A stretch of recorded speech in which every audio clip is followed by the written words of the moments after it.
Jesus didn't die on a cross to give us Band-Aid religion on Sunday. Jesus, just give me the Band-Aid. And then we come in, we get the Band-Aid, and then we leave and we rip it off. Jesus needs to rip off the Band-Aid. And sometimes there's some wounds that when you touch them, they hurt. Let Jesus touch the wound for a while. Let it hurt for a while. Because the word is actually supposed to hurt. The conviction is supposed to hurt that wound that's open. Quit putting a Band-Aid on it. Let Jesus come in and mold that thing up. Let him put that alcohol, whatever you call it, on there. Let him rub it.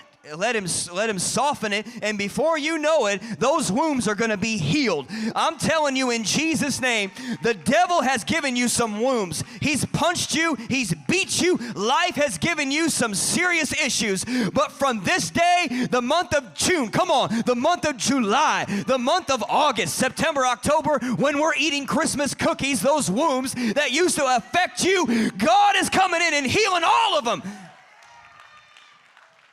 And you're going to have a testimony. Because life has given you some hits. And just because you've been hit by life doesn't mean King Jesus can't get into that and change that and heal that and mold that. It's okay to have some scars, but let it heal till it gets to a scar. Amen. There is no power greater than God's power.